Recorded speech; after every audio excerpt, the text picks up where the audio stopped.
The first thing is the people. Obviously, this business is about the connections you make and the people you trust. And the most important people that I trust in this industry are at this company. The new beginning. Other companies are doing things the same way they've always done them. And so having a new opportunity to do things a different way is what really intrigued me. I'd say from a sales perspective, what I love most is that we have really the best of both worlds. So we're a big multi-billion-dollar international company with great financials, but on the other side, we also feel very much like the small little family-run company.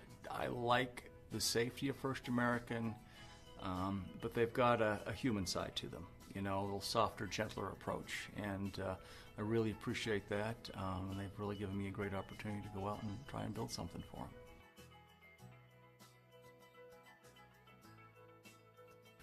In Colorado, guess what?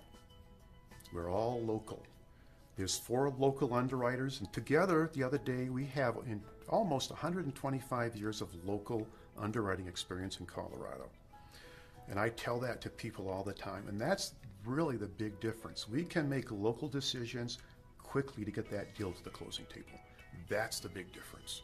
We're a team, and we support each other and look out for each other, and it really promotes more business for us. First American is all about a work-life balance, and the leadership is incredible because they truly care about the customers or the associates that work here. This is our customer service department, and the marketing support services that are just completely robust. Marketing is a challenge for a lot of real estate brokers. It's something they have to do, but it takes a lot of time. It can be expensive, and we have a fulfillment solution that is far and away better than anything else that our competitors have to offer. The leadership is very down to earth, and they move very quickly. So anytime I've needed something or had to support a customer or had to make a decision that maybe cost the company money or whatever, they're very quick to make a decision on that stuff. You're working with people who have been in this market, in the Colorado market, for 30 plus years. At one point, First American was underwriting almost 70% of all transactions in Colorado, and some of those very people were working on those files. I really believe our people are passionate about our company and do it better.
And with Uverse, you can move your TV anywhere in the house. We're happy with Xfinity.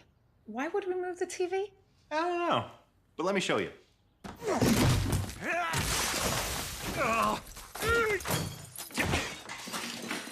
Now, if you had the Uverse wireless receiver, you could take this anywhere. See? Anywhere you want. Don't settle for Uverse. Get the most entertainment on any device anywhere with Xfinity from Comcast.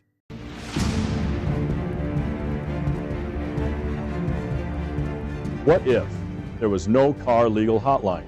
Just one call to a lawyer would cost you at least $250 per hour. What if you only had unreliable or hard to understand industry reports to include in your business plans and share with your consumers? What if there was not an organized association to fight for your right to conduct business in a fair and equitable manner and to protect consumers' private property rights. What if CAR never changes with the times to meet our members' needs? You don't have to ask what if anymore, because over the last 18 months, CAR expanded the legal hotline 2 more hours a week to help answer your legal questions. CAR created a research program that provides Colorado realtors with accurate and reliable quarterly housing market reports. CAR successfully advocates on Capitol Hill each year on behalf of all Colorado realtors and private property owners, so you can focus on your business. CAR created a professional development program that focuses on timely and relevant real estate issues through our live webcast program. CAR established relationships with many real estate-related companies to give you member discounts on things you actually use and need to be successful. CAR produced phenomenal networking and professional development opportunities in 2013 through its meetings and events. CAR's quest to make your state association better, stronger, more relevant, and able to withstand future challenges of the real estate industry is a never-ending journey. We have successfully put many solid processes, programs, and services in place. Now it's time to take the next steps of our journey by adding more value to your membership. Our vision is to create more opportunities for Colorado realtors to lower their risk by expanding the hours of the CAR Legal Hotline. Provide more reliable industry and consumer data to make you more confident and productive in the sales process. Produce even more live webcasts you can apply to your ever-changing business and help you remain on top of your game. Build a deeper political war chest to help preserve the industry and protect your consumers' rights. Increase our outreach to our local realtor associations, MLSs, and members. Take advantage of your CAR benefits and features. Visit coloradorealtors.com for details.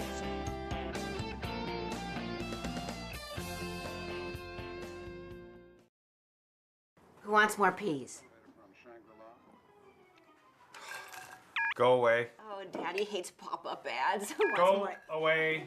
Hashtag dinner time. Scroll forward. Choose selfie. No. Selfie. Go forward. Delete selfie. Go away. Send picture. Bookmark. No. Go away.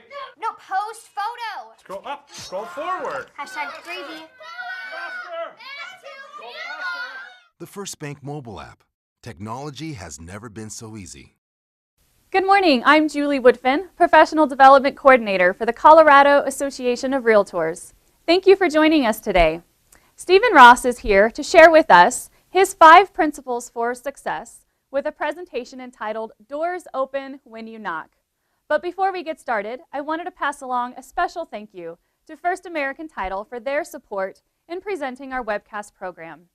Bridget Landcamp is here with us to share just some of what First American has to offer. Hello, my name is Bridget Langkamp, and I'm the Senior Executive Account Manager for First American Title Company in the Arvada Wheat Ridge Territory. I am proud to work for First American, a company that was named Best 100 Places to Work for 2014 and who celebrated their 125th anniversary this year. A great work environment and the stability of a 125-year-old company are just a few of the reasons I have chosen First American Title. It is their commitment to their employees as well as to the clients we serve that make them stand out among all other title companies in Colorado. First American has a profound respect for the real estate community, and our marketing products are proof of that and second to none. First American has developed a broad range of third-party providers that have integrated into our marketing portfolio. Companies like Virtuance, Boomerang Marketing, Breakthrough Broker are just a few of the companies we partner with to bring you the value you expect in a business partner. It is all about value, and that is what First American's commitment to you is. So let me ask you this one question. Is your title company taking you for granted? Do they have the tools and consultative sales skills to help you meet your goals for 2015? to actually help you grow your business? If not, First American would love the opportunity to talk to you about what your goals are for the coming year and how we can help you achieve those goals. Our goal is to help you obtain more business and keep it, resulting in more referrals over time. Call First American today. Find out how they can help you grow your business for 2015. And happy holidays from our family to yours. Thanks again to First American for your continued support. We've allocated an hour for today's presentation with a 5-minute break scheduled at about 9:45. If you have any questions along the way, type those into an email and send them to profdev@coloradorealtors.com. That address is also posted there on your screen. We'll collect those questions and review them during the break and have Stephen address as many as he can when we return. Stephen Ross is a realtor with Stussy Realty, specializing in residential real estate along the I-25 corridor. What makes Stephen unique is his consistency in doing something most people dread: door-to-door sales.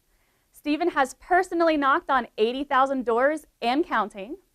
Stephen has successfully created his real estate business twice, first in California and then again when he moved his wife and 3 kids to Colorado at the end of 2008. Without further delay, I'll now hand the program over to you, Stephen. Good morning. Thank you for being here. Thank you, Julie, for that introduction. My name is Stephen Ross. I'm a broker with Stussy Realty in Castle Rock, Colorado. And I'm here today to talk about doors open when you knock, 5 principles for success. I am a realtor, so I'm just like you, and I'm sharing what I've learned over the last 9 years I've been in the business, but most importantly, having knocked on over 80,000 doors. So you might be thinking, why am I here today? Why should I listen to some guy about who's knocked on doors? I don't want to knock on doors. I never want to knock on doors. You might be thinking that. However, these 5 principles, I believe, are universally applicable to whatever it is you're up to in life, not just selling real estate, but whether you're going to run a marathon, whether you're going to start a new business, whatever you're going to do, I believe these 5 principles apply. So if you're thinking, I don't want to knock on doors, I don't want to listen, I invite you to put that aside, not let that bother you, and think about, especially at this time of year, we're looking at the end of 2014, we're going into the new year, most of us are already planning for the new year, so it's my intention that you actually get something of value that helps you hit whatever it is you want to accomplish in 2015. I mean, this is the perfect time to be looking at what do I want to really focus on next year, and I believe one or more of these principles might apply. Another little disclaimer, I didn't really make these 5 principles up. Most of these you've heard before in some version, okay? Again, I invite you not to sit there and think, oh, I've heard that before. Oh, I know that. We all know these things, but it's how we apply them that makes the difference. So again, I invite you, because you've never heard them from me, from my perspective, at this time of year. And so again, I'm inviting you to consider that maybe there's something for you to learn in what I have to share today. And coming back to, from my experience, since we're all realtors, many of you, well, there is certainly a good portion of you who've knocked on a door before. So you've had the experience. Some of you have maybe knocked on a couple hundred doors, maybe even a couple thousand. I know from talking to other realtors, both in California and here in Colorado,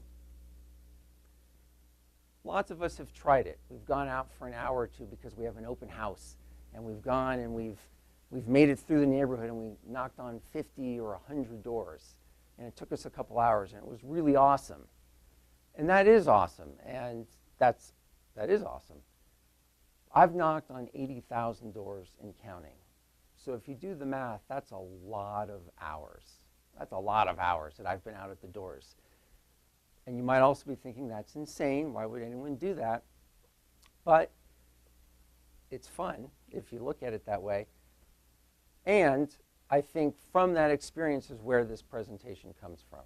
So again, I invite you to listen from that perspective, and my intention is that this be well worth your time today. So thank you for being here, and let's get started, okay?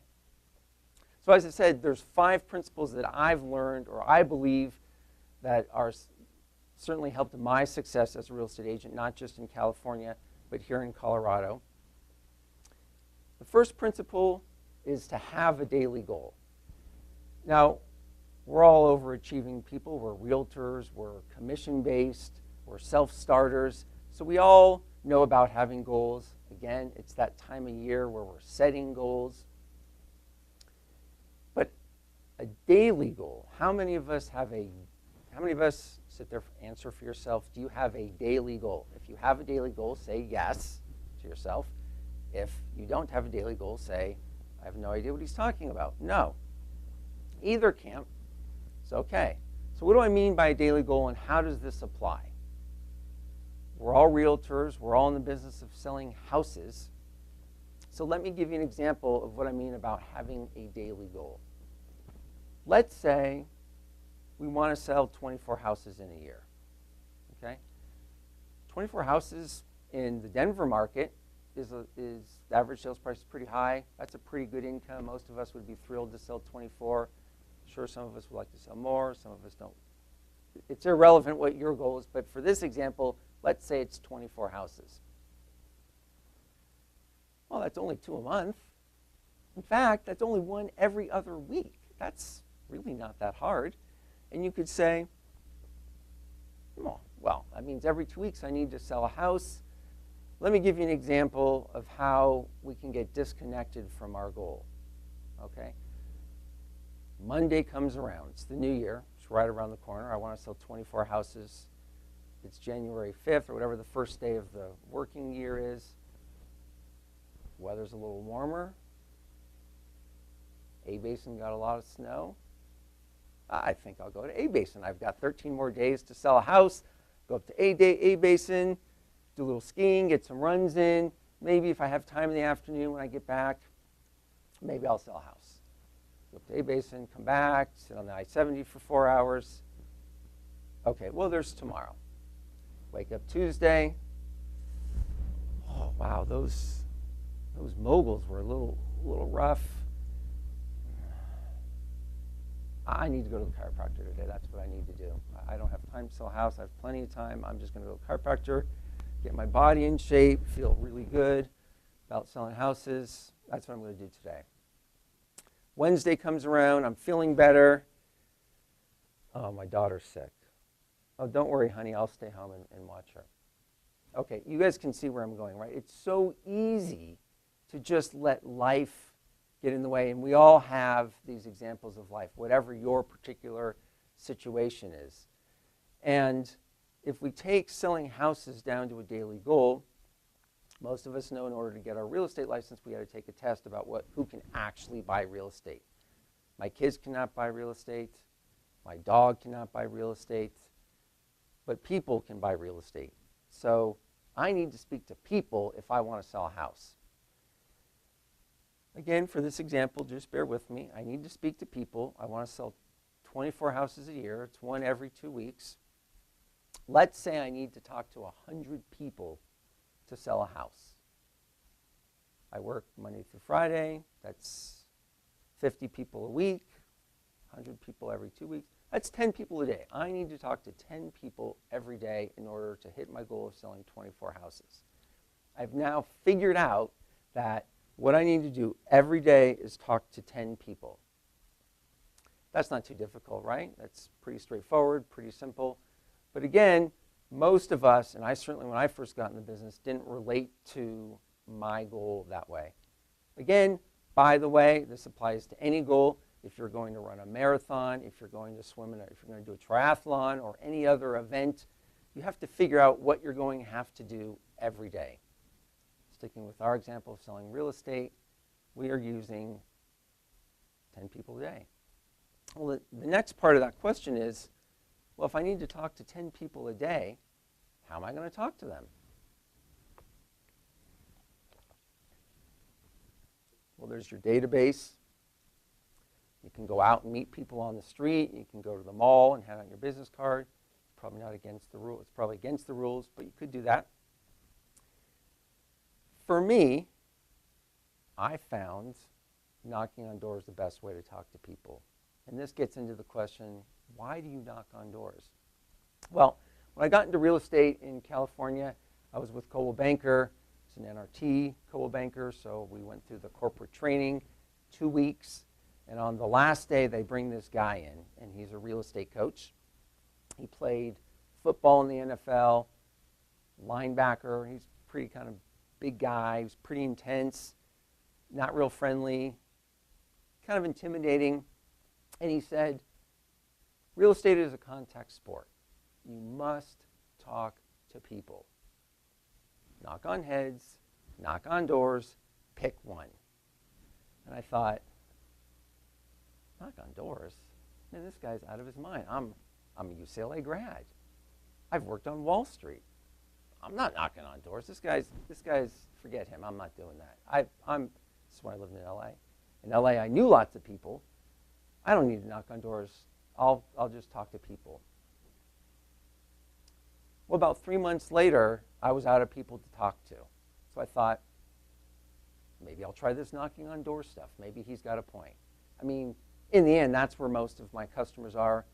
And those neighborhoods are my product. That is my inventory. So there must be something to that. That's a little aside on, by the way, how I got into knocking on doors. But back to our example, having a daily goal. If we're going to sell 24 houses a year, one every 2 weeks, 100 people to talk to a house, I now know I need to talk to 10 people a day. Pretty simple. I now have a daily goal. Awesome. We now have the first principle. Have a daily goal. The second principle is schedule. Now, I don't mean calendar. Most of us have a calendar in our phone, on our computer, on our iPad. We've got calendars at the house for different members of our family, possibly. We may have different online calendars. We may still even have a paper calendar. That's not what I mean. I don't mean a calendar. A calendar is a placeholder. Schedule. I mean schedule as a verb. As Stephen Covey said, don't prioritize your schedule, schedule your priorities. Don't prioritize your schedule, schedule your priorities. In our case, we're talking about having a daily goal, talking to people. When am I going to talk to those people? It's not going to happen just because I woke up and thought about it for a few minutes. It actually has to get put into my schedule, has to get put into my life. Okay, when do I do that? For me, again, this is a lot of years and a lot of practice, and I've bobbed and weaved. That's the first thing I schedule. The first thing I schedule, when am I going to the doors? Everything else gets scheduled around that. Okay? That's the first thing. I don't care what else has to happen that day. I don't care if I have a closing. I don't care if I have a listing appointment. I don't care if I have a showing appointment. I don't care if my kids are sick. It's my wife's job. If it's between 11 and 2, I'll get to that in a second. Maybe that was don't tell her I said that. It's the first thing I schedule. Everything else gets scheduled around that because it's my most important activity. Now, I've also learned that it's better to schedule that consistently. In other words, if I woke up today and I felt, let's say I woke up super early and I was ready to go and I was on time and I got out of the house and I got to the doors at 10:30 and I went out for 2 or 3 hours, made my contacts. I went from 10:30 to 1. Awesome. Well, the next day I wake up, maybe I woke up late. Maybe the dog peed in the house. Maybe the kids took my lunch by accident. Maybe whatever. And I got to the doors, now it's noon. Well, it's later, and I go from 3, but I have an appointment at 2, and so now there's conflicts.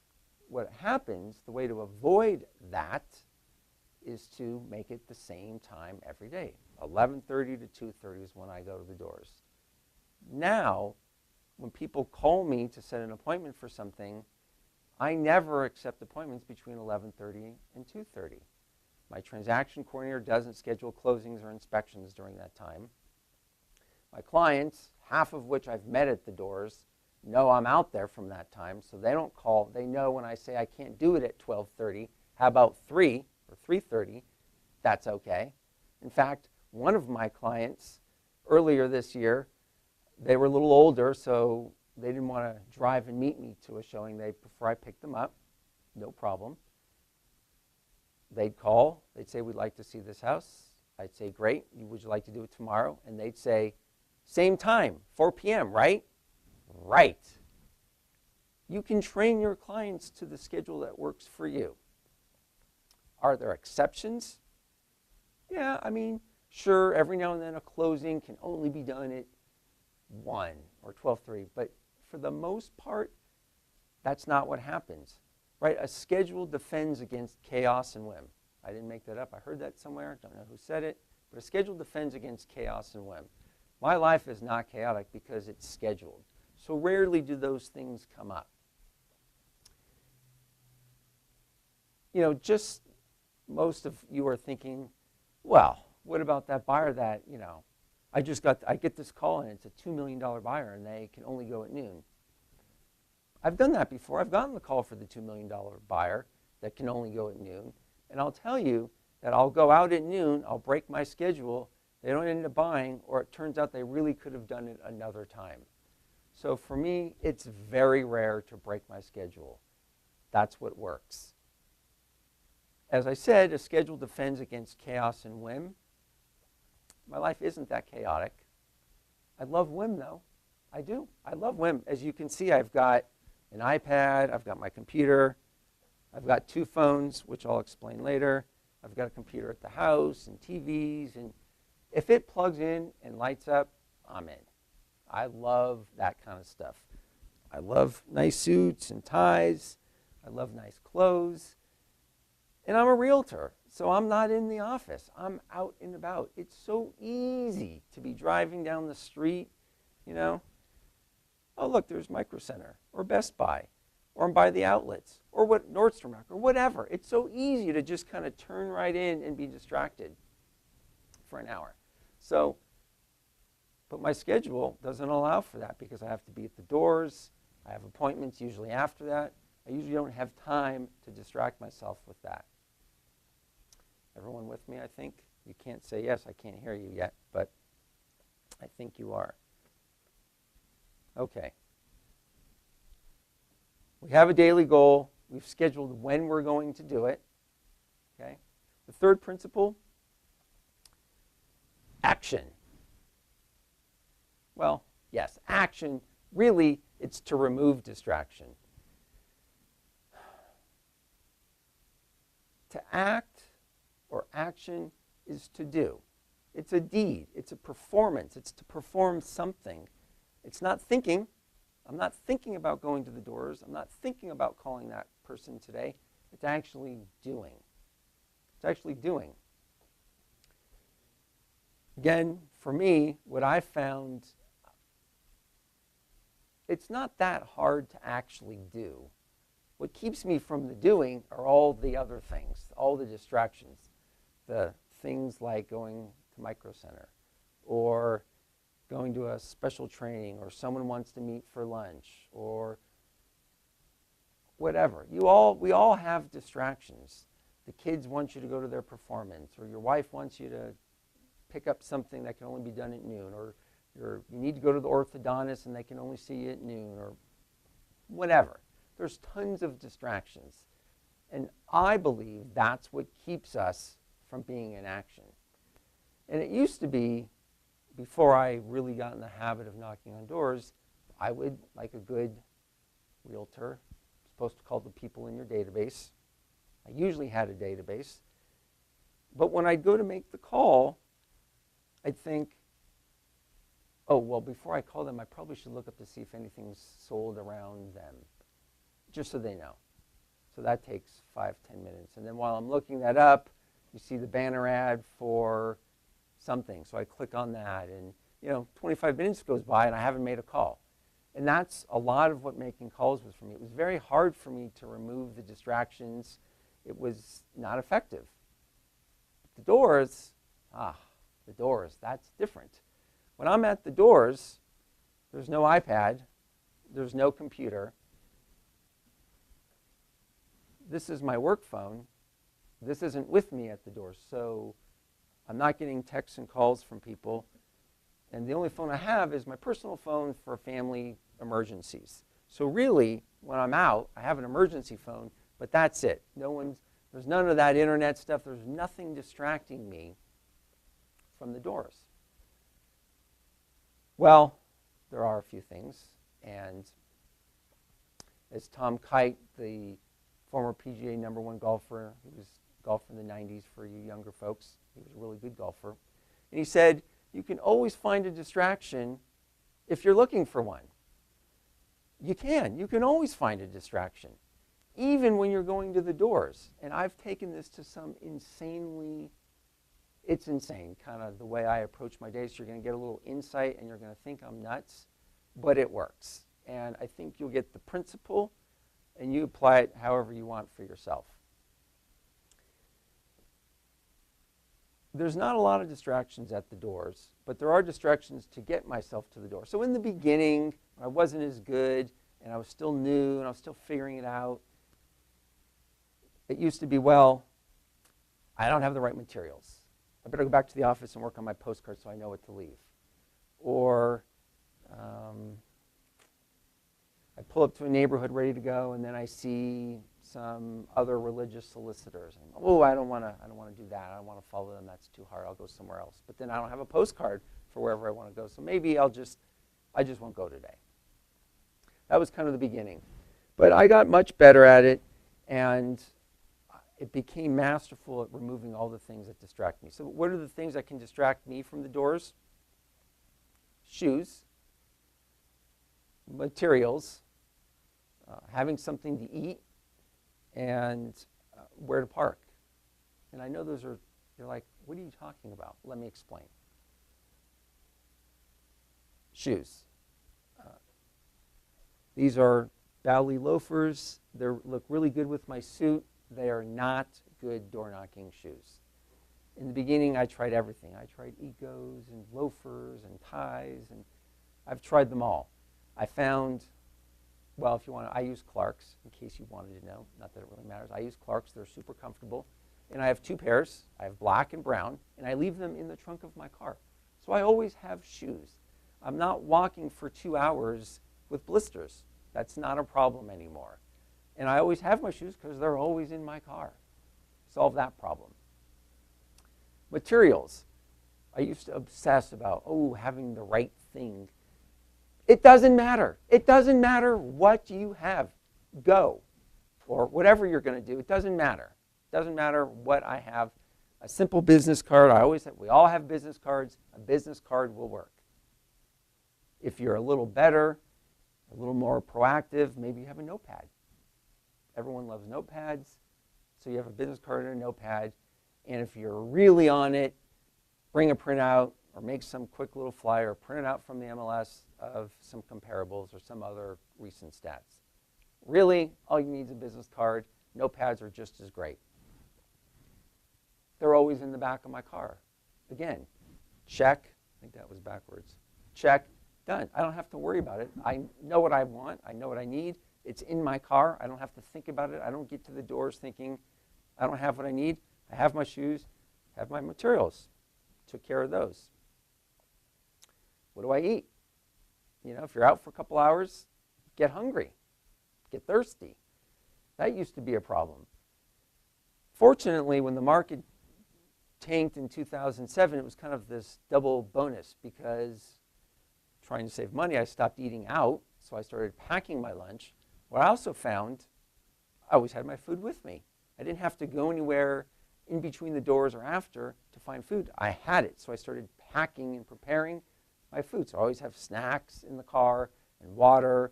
If it's really hot in the summer, I might have Gatorade, or I actually make my own special electrolyte drink. It's another conversation. I told you I was weird. But I'm prepared. I have stuff, so I'm not going to be hungry. And then I also used to hang out at Starbucks right before I went out to the doors and have a night. I love coffee. I'll drink it all day long. And I used to have a nice big venti coffee. And you drink that right before you go to the doors.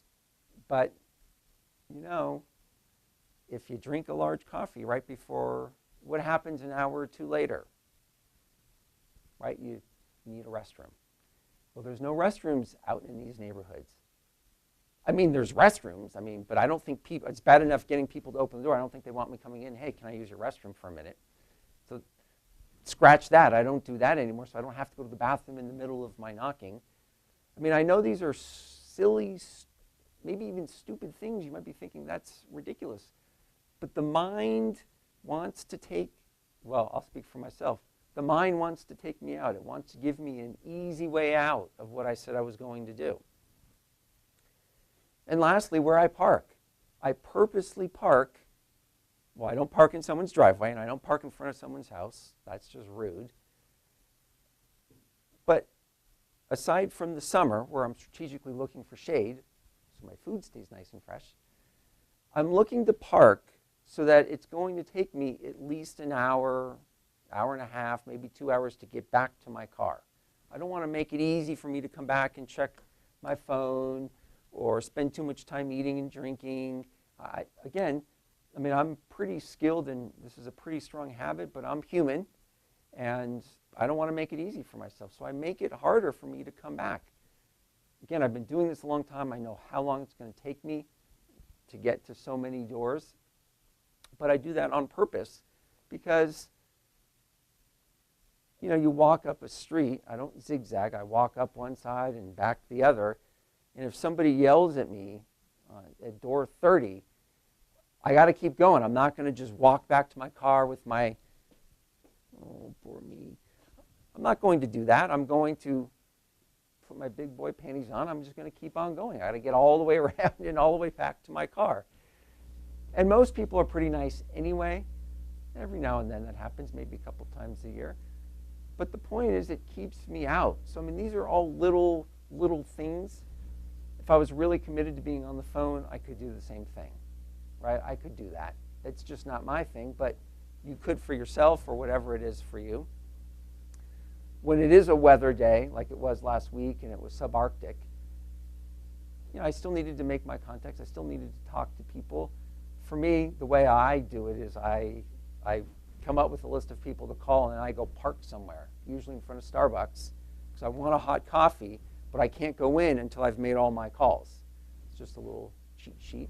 But again, my computer's not booted up. I typically don't have Wi-Fi in my car. There's no one else in my car. I'm not distracting myself talking to anyone else. So I need to make my call so I can go have my cup of coffee.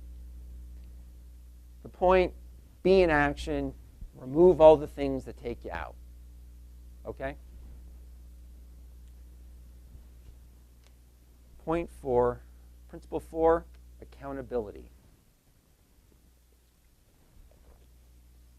I don't like this one. I'm just being honest. This is the hardest for me. This is because this is where the rubber meets the road. As Molière said, the French playwright, it's not only what we do, but also what we do not do for which we are accountable. It's for, but also what we not do for which we're accountable. And that's the thing. If we're going to have a daily goal, and we're going to schedule when we're going to do it, and we're going to do the best we can to be in action and remove the things that take us out, in the end, what is going to keep us from fulfilling what we said we were going to do? In my experience, it's about being accountable. It's about being responsible. It's about honoring what you said, what I said I was going to do when I was going to do it. We're all independent contractors. We're realtors, right? We all got into this business to have no boss, freedom and flexibility, make lots of money, have time off. But that doesn't happen if we're not doing the things we said we were going to do. Since most of us don't have a boss, we might have a managing broker that we report to, but it's kind of loose. We are independent contractors. That's one way to create accountability. And there's multiple ways to do this. And accountability, you could look at accountability like a game, right? Accountability is like a game. Like most games, they keep score, right? If you and I are going to play tennis, I mean, we might hit the ball around for a little bit, but ultimately we might decide to play a game and we're going to keep score, right? So we're keeping track. And if we decide we want to be a little better at tennis, maybe play in a league and improve our rank in the league, we might even get a coach, or we might help each other. We might video each other and help each other and be accountable that way. Or we might set up practice sessions. Or if you're training for a marathon, you might have an accountability partner, someone, hey, we're going to go run at 6 a.m. regardless of how cold or how snowy it is. Right? That's what's there's. So you need a partner or people to help keep you accountable. You can't do it by yourself. I mean, you can. It's been my experience, it's not the most effective. If I look back on my years, and even this year where I came in and out of accountability programs, I can see where my production ebbs and flows. Right? And here I am talking to you. I know I need to be accountable, and yet I still find ways to kind of slip out the door. So I'm not perfect either. But let me give you some ways you could look at being accountable beyond maybe the traditional. I mean, the traditional ones, sure, you could use your managing broker. If that works for you, you could get a coach. I mean, there's a million coaches out there. That's an option. You can join a coaching group. So if you don't want to pay for one-on-one coaching, you can do maybe some sort of peer coaching or group coaching. That's just as effective, can be, depending on what you need. So those are a couple ways that I've used. But I also created some other accountabilities. I'll play games with myself, but I'll play them with others. In other words, one of the things I do at the door is I tell people, I come by a couple, 2-3 times a year. So if you don't see, if you're not home the next time, I'll leave you a note or something. I let people know I'm coming by a couple, 3 times a year. Now, the power of that is I need to come back. I can't just make it one time through. It keeps me, even as we get into these last few weeks of the year and it's getting cold, there's people I haven't gotten to yet. I need to get my butt out there and get to everyone. And you might think, well, Stephen, I mean, no one's really waiting for you to knock on their door. I mean, who cares, right? I mean, who cares? It's just, you're just a realtor. And they probably don't even remember anyway. Maybe they do, maybe they don't. But I said I was going to come by, and I'll tell you, it's been my experience that when you do come by, if you've met them before, and they say, hey, how you doing? Great to see you again. Right? They remember that you said you'd come by a couple times a year, and when they see you and you keep your word, that has power. It has power for yourself. It has power with your relationship. There's a lot of positives from that. So that's one way you could do it. I also play other kinds of games. One year, I think it was 2011, it was my second or third year here in Colorado, and finally it was getting some traction. The market was getting a little better. And I also noticed that in July in Colorado, people are gone. They're like gone the whole month of July, it seems like. And it'd be frustrating to be at the doors in the heat, knocking on doors, and people were on vacation. So I thought in July of 2011, I'm taking some time off for me. I deserve it. I've made it. And so I took the first week or 2 off and kind of spent some time with my kids and hung out. And then I started having a panic attack about mid-July. And I thought, well, that was probably not a good idea. Maybe I should really jump in and really knock it out in August. Maybe I should do something really bold. And I thought, I'm going to do the August 5000. What's the August 5000? I created the August 5000, 5,000 doors in the month of August. I was going to knock on 5,000 doors in the month of August. That's like over 200 a day. Then I went and told everyone. I told my broker. I told everyone in my office. I told all the title reps. I told all my lenders. I told all my clients. I told all my friends. So when August hit, after a couple days, everyone said, how you doing? How far are you? How's it going? Now, I didn't know when I created this that in August of 2011 it was going to be the hottest August ever. I mean, it was like the hottest August. It was ridiculously hot. And I'm out 5+ hours a day, 200 doors a day, a little more. And I was thinking, boy, that was a dumb idea. But it was. I'll tell you, there's a lot of side benefits. I won't get too far off on a tangent. But when you create a big game like that, it really forces you to play big and be highly effective. There was no messing around. There wasn't a lot of time to hang out at Starbucks. I mean, I needed to schedule everything in order to serve my clients, meet my other family, personal matters, and still get the doors in.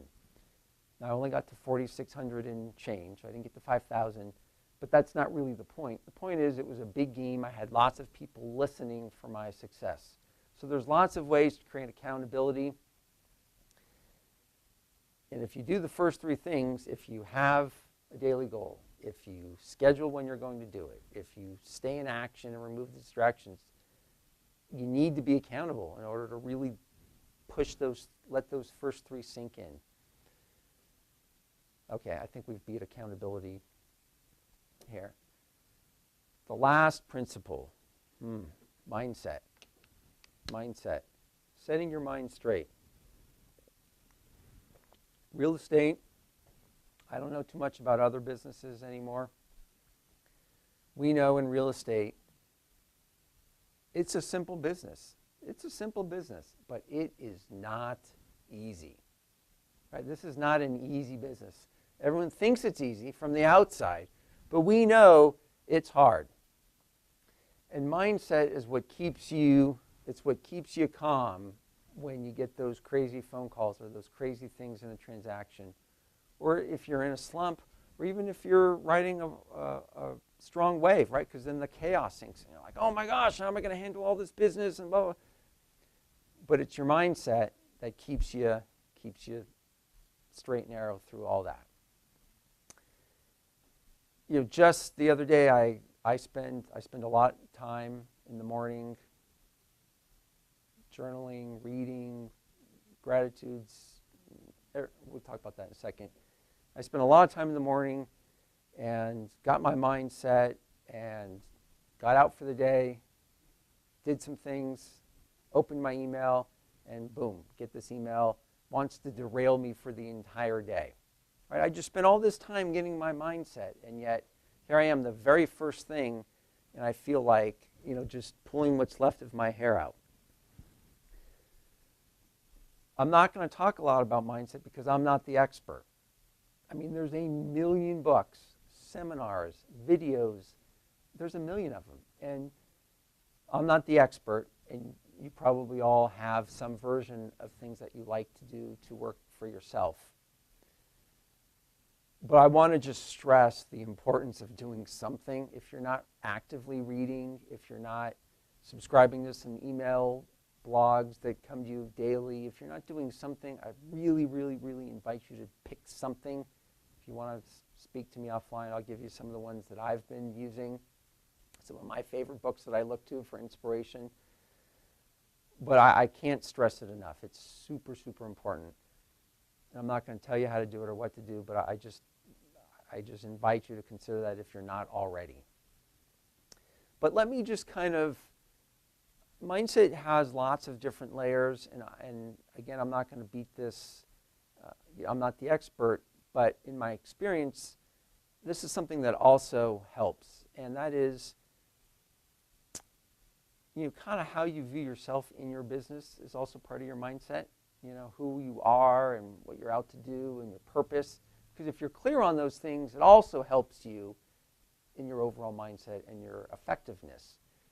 And I like to share this story, maybe my third or fourth year in the business when I was still in California. I had a new agent in my office, and she wanted to come out with me to the doors. And I've taken many people out with me. I still do here in Colorado. And I have 3 basic rules if you want to come with me. Wear comfortable shoes. Right? You got to wear shoes because we're walking. We're not kind of lollygagging. We're walking. 2, no talking. No talking at the doors, talking in between the doors. We'll talk after. And 3, you got to get out of my way. I mean, we're moving. I have a certain way I like to do things, so I explain that up front. So 3 simple rules. They're not that difficult. Most people abide by them, except for this one guy. He's blacklisted. Anyways, so we go out, and we're out for, as my rule, right? I parked, so we have to be away from the car for an hour, hour and a half, and things are going great. And it's a warm day, and we come back to the car, and we go to grab some water and stuff. And I mean, I think literally I pull out my key to unlock the car, and she just bursts open. She's like, I just, how do you take all that rejection? And I thought, wow. I mean, I thought that was actually a great experience. I saw some people I knew, some people who were thinking of doing some next year. Maybe 1 or 2 people didn't have time. It wasn't really a big deal. But for her, she had this expectation, or I'm not really sure, but for her, she took every door that didn't open or every person that wasn't moving right then and there as a rejection of me or her or whatever. And that's not my viewpoint at all, because for me, I'm out at the doors. It's a gift. First of all, it's a gift to be in this business. It's a privilege to be in this business, and it's a gift to be able to go out and talk to these people. And most people, for the most part, talk to me because talking about where they live, their most precious asset for many people, it's their community, it's their neighborhood.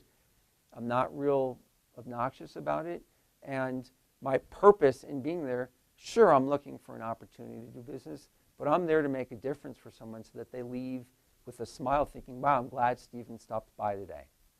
And that is my experience at the doors. Is everyone like that? No. But a lot of people are. I have a lot of people who've become very important in my life that I've met at the door. And that's a gift. And that's my mindset. That is how I go and approach the doors. That's all I'm going to say about mindset. I invite you to do whatever works, to find something that you're doing daily to help get you to a place where you can deal with the chaos, what could be the chaos of our business. Well, 5 principles for success. We've covered them. Have a daily goal. Schedule when you're going to do it. Be in action. Most importantly, remove distraction. Remove the things that are going to keep you out of being in action. 4, be accountable. Find a way to be accountable other than to yourself. Find somebody or something that's going to keep your head in the game. It's going to keep you accountable for doing what you said you were going to do. And then lastly, mindset. Really take time every day, at least the days you're going to be working, on why you're in this business or something to keep your mind focused and positive so that when the business comes at you, you're ready and able to effectively deal with it. Thanks, Stephen. We are now going to take a 5-minute break. If you have any questions, feel free to email us, and when we return, Stephen will address as many as time will allow. We'll see you in about 5 minutes. And with Uverse, you can move your TV anywhere in the house. We're happy with Xfinity. Why would we move the TV? I don't know, but let me show you.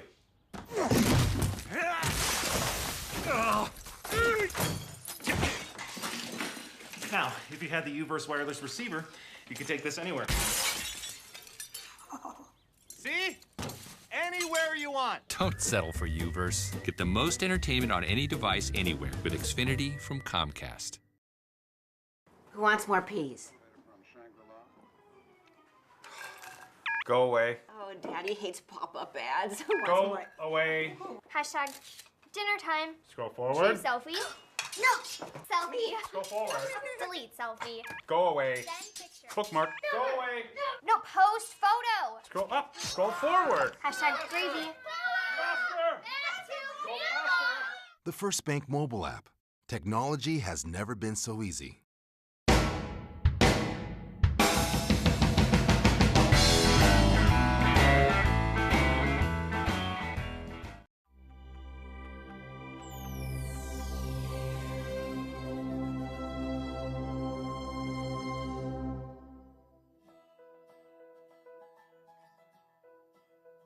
The first thing is the people. Obviously, this business is about the connections you make and the people you trust. And the most important people that I trust in this industry are at this company. The new beginning. Other companies are doing things the same way they've always done them. And so having a new opportunity to do things a different way is what really intrigued me. I'd say from a sales perspective, what I love most is that we have really the best of both worlds. So we're a big multi-billion-dollar international company with great financials, but on the other side, we also feel very much like the small little family-run company. I like the safety of First American, but they've got a human side to them, you know, a little softer, gentler approach, and I really appreciate that, and they've really given me a great opportunity to go out and try and build something for them.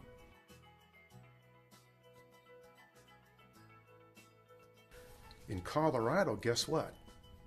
We're all local. There's 4 local underwriters, and together the other day we have almost 125 years of local underwriting experience in Colorado. And I tell that to people all the time, and that's really the big difference. We can make local decisions quickly to get that deal to the closing table. That's the big difference. We're a team, and we support each other and look out for each other, and it really promotes more business for us. First American is all about a work-life balance, and the leadership is incredible because they truly care about the customers or the associates that work here. This is our customer service department, and the marketing support services that are just completely robust. Marketing is a challenge for a lot of real estate brokers. It's something they have to do, but it takes a lot of time. It can be expensive, and we have a fulfillment solution that is far and away better than anything else that our competitors have to offer. The leadership is very down to earth, and they move very quickly. So anytime I've needed something or had to support a customer or had to make a decision that maybe cost the company money or whatever, they're very quick to make a decision on that stuff. You're working with people who have been in this market, in the Colorado market, for 30 plus years. At one point, First American was underwriting almost 70% of all transactions in Colorado, and some of those very people were working on those files. I really believe our people are passionate about our company and do it better.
Well, welcome back. I'm Wes Parham, Director of Business and Professional Development for the association. We appreciate you joining us, and we also appreciate the questions that we received during the break. We have several that have been submitted. I also have several of my own.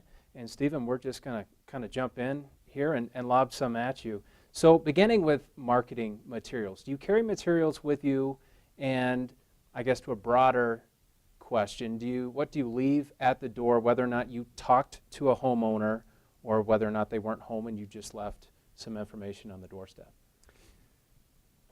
I've tried everything. I've postcards and flyers, and it doesn't really matter what you do. I have found Well, I mean, I'm not the expert in marketing statistics, but it's been my experience. If I've never met someone, they're not calling me, regardless of what I leave at the door. So if I've never met you and I leave something at the door, you're not going to call me from it. And I don't have that expectation. If I've met you before and I know you, I always will leave something at the door, and I'll usually write a note saying, sorry I missed you, with their name, because I remember who they are, and that's personal. And I think that goes a long way. In general, a notepad, and now I have a postcard with the comparables on it. That's what I leave, a notepad and like a CMA. So that message is really no different if you actually talk to the individual or you're just leaving it. Yeah, I don't leave anything in, saying different. hello. Yeah, yeah. Got it. So here was a question that came in, but we had an idea from our folks in the back to kind of take it to a different level, and I volunteered to be the guinea pig. What do you say at the door? Let's kind of do a sample conversation here. Maybe I'm leaving myself out here, but we'll see what happens with it. It's not rocket science. So I'll just do a normal, if I knocked on your door, pretend I don't know you. All right. And we'll just go like that. So okay. Knock, knock, knock. Hey, how are you? Hi, it's Stephen Ross with Stussy Realty. I'm just making my usual rounds through the neighborhood.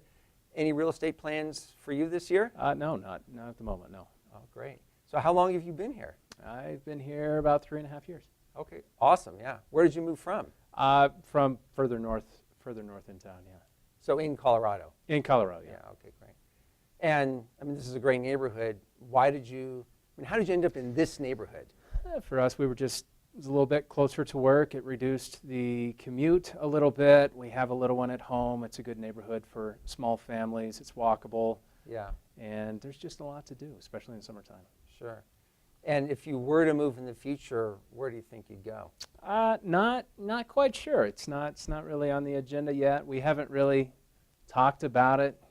Yeah. Maybe the north side of home, the north side of town where we came from is closer to home for us, but it's not on the radar. Yeah, sure. So what do you do when you're not, I mean, I'm sure you do something other than talk to real estate salespeople at the door. So what do you do professionally? I work for the Colorado Association of Realtors. Okay. So I would just keep going. As long as you're going to talk to me, I'm going to ask you more questions. So I might ask, where does your family, you kind of alluded to what your family is. I might talk about, do you have any brothers or sisters? Right. I might talk about who do you know in the neighborhood? I might, if I was coming that day about a particular property or I knew of something, I might have said at the end of all that, hey, just wanted to let you know about this property that just came on the market. Sure. It's a great buy, especially. So, I mean, it depends. So how do you end the conversation, or what do you do when you get a lot of hesitation from that homeowner and they've kind of got one foot out the door and they're just kind of trying to close the door on you a little bit? I mean, I know some of my peers who I know who do this. There are other nutcases besides me that knock on doors. And some of them might be a little more plant your feet and they don't literally leave until the door is shut. Right. I'm not quite that. I mean, sometimes I'll just keep going until the door shuts. But in general, and now, mostly I'm going to doors that are a little warmer. I've met these people before, or I've sold in that neighborhood. So if someone's really, if they say, hey, look, the kids, I have to leave right now to pick up the kids, great. Hey, good seeing you. Leave them the info and press on. Well, it's important to leave a positive impression, right? Otherwise, what's the point in doing it? Yeah, I'm not, I have a friend that sold timeshares for many years, and he's really good. And you put someone in front of him that's qualified to buy, and they sit in front of him, they're buying. Right. They're not leaving until they buy. Right. I'm not that kind of person, and that's not the people that I typically find as clients. Right. You know, I'm more of a relationship kind of guy. Right. And I think, as in my previous message, it's more than just trying to get a sale right then and there. I'm trying to create a relationship with people. So here's a question that did come in. You had mentioned that you typically schedule your walks late morning, early afternoon, but aren't more people typically home in the evening hours, let's say after 5 o'clock or even on weekends? What are you finding out there? I mean, that is true. I mean, there's no doubt in the summer especially, I mean, May through August for sure, if you go out from 4 to 6, we have all the extra light. I mean, you might not make it down a whole block. There will be more people home. Right. And you will talk to more people. However, my job is not just to go knock on doors. Right. My job is to help people buy and sell property. And I found that most of my appointments are in the afternoon. And scheduling time to be at the doors because there might be more people home, what ends up happening is, do I go meet with these people or do I go to the doors? Right. And no, I'm going to go meet. So what works for me is going from 11:30 to 2:30, or in the summer. I mean, it's Colorado. I mean, it's hot. So in the summer, I'll go maybe at 10:30. I'll start earlier and try and beat the heat. Be done by 1:30. Right. So the answer is being consistent is what works. It's not a reflection of how many people might be home on a Saturday or afternoon. And frankly, I've kept track since the very first year I started knocking on doors. And it's varied a little bit seasonally and maybe by neighborhood, but in general, over 80,000 doors, 25% of the people are going to answer the door. There's probably more people home because you saw them pull up. You're walking down the street and you ring the doorbell and they don't come. They're home. You just saw them pull up. Right. I'm not going to sit there and ring the doorbell till they come. Right. They don't come. Great. So I mean, I would say more people are home, but 25% of people will answer the door. That's good and insight. I plan my numbers by that. That's good insight. So you mentioned that you'll revisit the same doors. How often will you do that, and how often will you revisit the same neighborhood? We were talking offline a little bit about your strategy in targeting specific neighborhoods versus broader regions. Maybe you want to touch on that a little bit. Sure. I don't try, so if I went through the neighborhood and 25, 30, 40% of the people answered the door, I don't go back the next week to the doors that I didn't get. Okay. Right, so I'm not trying to make sure I get to everybody. Right. I just look at it as I want to get through, I want to make a pass through that neighborhood 2 to 3 times a year of the neighborhoods that I now particularly focus on. I see. And sure, if I get referrals from past clients or people I know, and I might sell in a neighborhood that's not my farm area per se, I'm still going to go walk that neighborhood when I list that property and tell everyone about the property, and I'm going to market it. Sure. So I'm going to walk that neighborhood as well. So that means I'm not spending time in my farm area, so I allow for that. So you're not necessarily going to go back to a doorstep just because that person wasn't home. You're not going to loop all the way back around. It's kind of a numbers game at that point. Yeah. It all works out in the end. It's been my experience. So there's a question that came in. What's the weirdest thing that's happened to you when out knocking on doors, talking to on people's doorsteps? I can't tell you how many snakes I've almost stepped on, and I am terrified of snakes. You're not the only one. One time, I literally was coming, this wasn't in Colorado, this was when I was in California. I was coming down the walkway. I had left the door, and I'm walking down, and I'm about to turn to head up the sidewalk to the next door, and I hear something, and I turn and I look up, and there is a swarm of bees coming right at me. I just ducked, boom, it just went, I'm also terrified of bees. And then lastly, I think the other kind of crazy thing that stands up there is one time one guy answered the door. He kind of opens the door, and he's standing there in a towel.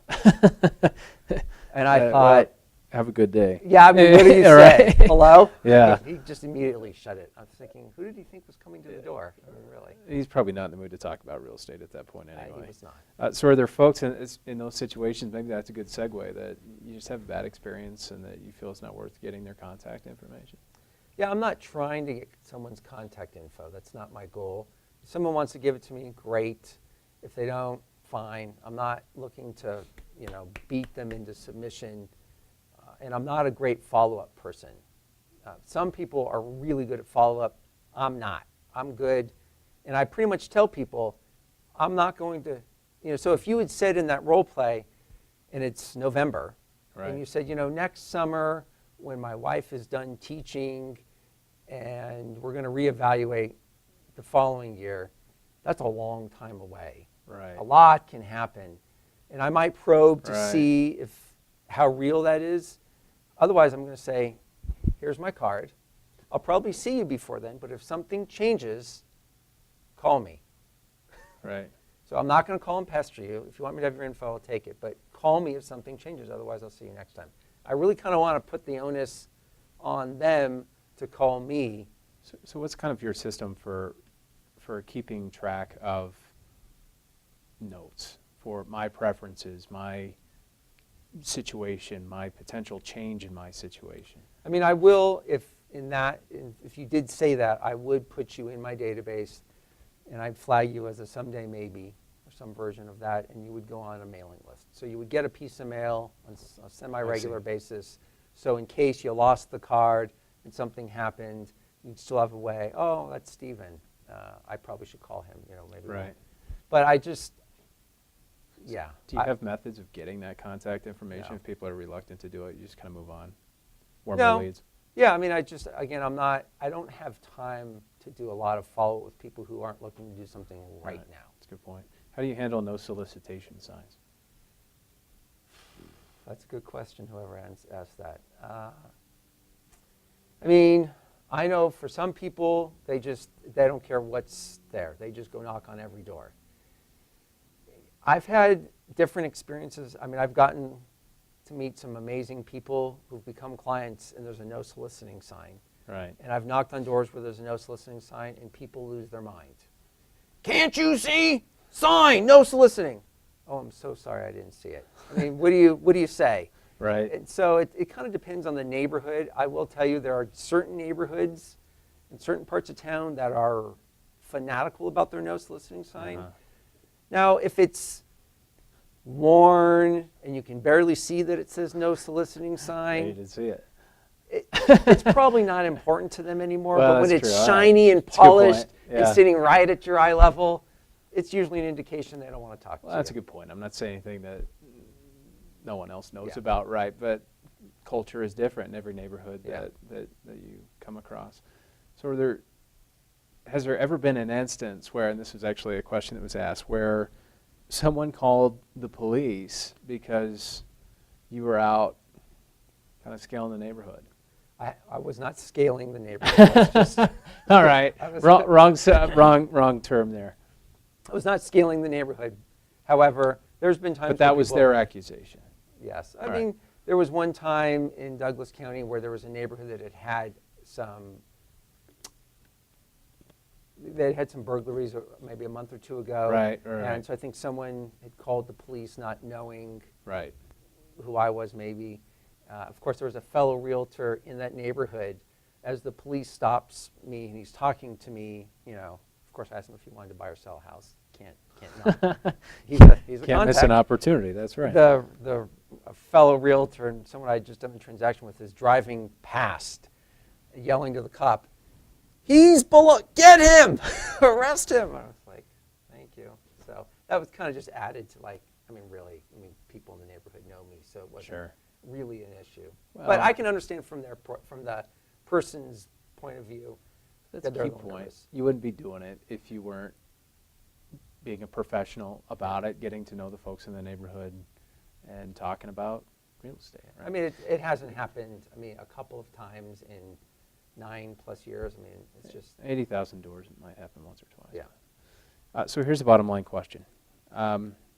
We'll call it your success ratio. What is the return on your time invested from all of the time that you spend on the doorstep? Mm-hmm. How much business are you generating it's by hard, using this method? It's a hard thing over time because, so for example, if I meet someone at the door and then they buy a house and then they sell a house and then they buy a house and then they refer me to 2 other people, that was 5 sides from one door. Right. And that's what happens. Right, yeah. And so I think the point is being in motion, being in action, doing the things that cause business to happen is what has business show up. So for example, the month I did the August 5,000, the next 4 transactions I did had nothing to do with those 5,000 doors I knocked on. In fact, I remember one day, hot day, almost exhausted. I come to take my daughter to dance. I'm sitting in dance. and I'm talking to the mom next to me, and it turns out they needed to buy a house, right? And so 4 weeks later, we're closing on a house. But I'm clear that the time was not wasted at the doors. Sure. Well, we're about out of time here, and we appreciate your time and expertise with us this morning. We're going to flash Stephen's contact information up on the screen. We'd encourage you to contact him, let's say at any time. Is that okay? Sure, absolutely. For any question that you have. We thank First American Title for their continued support, and as always, thank you for joining us. We look forward to having you on upcoming webcasts, which you can access at any time through coloradorealtors.com. Another easy way of following the program is by clicking on the green follow button on the top right-hand side of your screen. That's it from here. Take care and enjoy the rest of your day. And with Uverse, you can move your TV anywhere in the house. We're happy with Xfinity. Why would we move the TV? I don't know, but let me show you.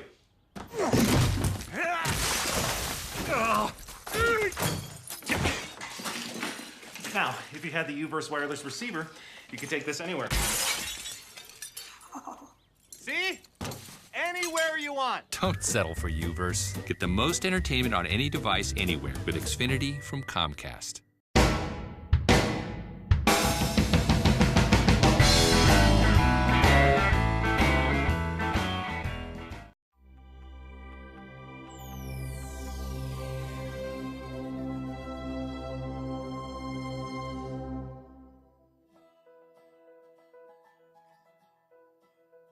The first thing is the people. Obviously, this business is about the connections you make and the people you trust. And the most important people that I trust in this industry are at this company. The new beginning. Other companies are doing things the same way they've always done them. And so having a new opportunity to do things a different way is what really intrigued me. I'd say from a sales perspective, what I love most is that we have really the best of both worlds. So we're a big multi-billion-dollar international company with great financials, but on the other side, we also feel very much like the small little family-run company. I like the safety of First American, but they've got a human side to them, you know, a little softer, gentler approach, and I really appreciate that, and they've really given me a great opportunity to go out and try and build something for them.